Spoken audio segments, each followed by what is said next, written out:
పరిణామాలని ప్రత్యర్థి పార్టీలన్నీ కూడా చాలా నిశితంగా గమనిస్తున్నాయి. తాను చేసిన వ్యాఖ్యలపై కవిత సిబిఐకి వాగ్మూలం ఇవ్వాలంటున్నారు బీజేపీ నేతలు. చీఫ్ ఇంజనీర్లు అవినీతి పరులని తేలింది, అవినీతితో కేసీఆర్ కి సంబంధం లేదంటే ఎలా నమ్మగలమంటూ ప్రశ్నిస్తున్నారు ఆ పార్టీల నేతలు. బరాజులు కుంగిపోవడంపై బీఆర్ఎస్ నేతలు సమాధానం చెప్పాల్సిందే అంటూ డిమాండ్ చేస్తున్నారు. కవిత సస్పెన్షన్ పై స్పందించారు బీజేపీ ఎమ్మెల్యే పాల్వాయి హరీష్ బాబు. ఆయన వ్యాఖ్యల పూర్తి సారాంశం ఏంటో మా సీనియర్ కరెస్పాండెంట్ విద్యాసాగర్ అందిస్తారు. తెలంగాణలో సంచలనంగా మారినటువంటి కవిత సస్పెన్షన్ వేటు వ్యవహారం మీద స్పందించేందుకు మనతో పాటు బీజేపీ ఎమ్మెల్యే పాల్వాయి హరీష్ బాబు గారు ఉన్నారు. ఎట్లా చూస్తారు? బీఆర్ఎస్ నుంచి కవితను సస్పెండ్ చేశారు. ముఖ్యంగా ఆమె కాళేశ్వరం అవినీతి కేసులో వాళ్ళ పార్టీలోని ఇద్దరు నేతల మీద చేసినటువంటి వ్యాఖ్యల ఆధారంగా దీని మీద బీజేపీ ఎలా చూస్తుంది? కవిత గారు ఏదైతే నిన్న ఆరోపణ చేసిందో సంతోష్ రావు గారి మీద, ఆ తర్వాత హరీష్ రావు గారి మీద జీర్ణించుకోలేకపోయారు. వాస్తవాలు బయటికి వస్తే ఇబ్బంది పడతామని చెప్పి వాటిని సస్పెండ్ చేసినట్టే తెలుస్తుంది. ఎంతైనా అది వాళ్ళ కుటుంబ వ్యవహారం, పార్టీ వ్యవహారం కాబట్టి పెద్దగా మేము స్పందించాల్సిన అవసరం లేదు.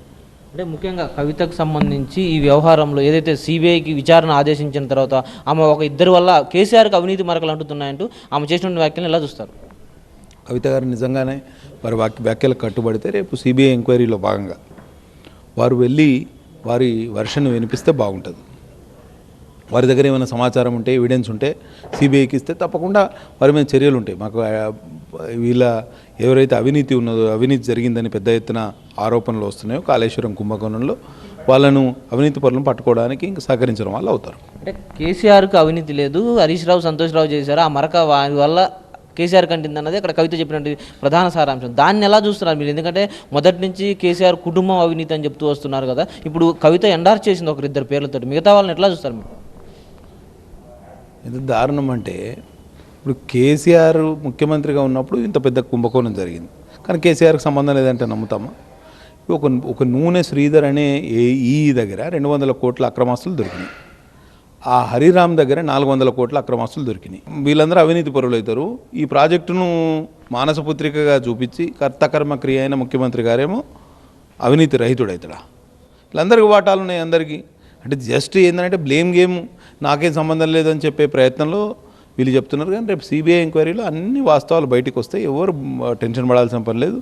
తప్పకుండా ఒక నిష్పక్షపాతంగా ఈ మొత్తం వ్యవహారం జరుగుతుంది.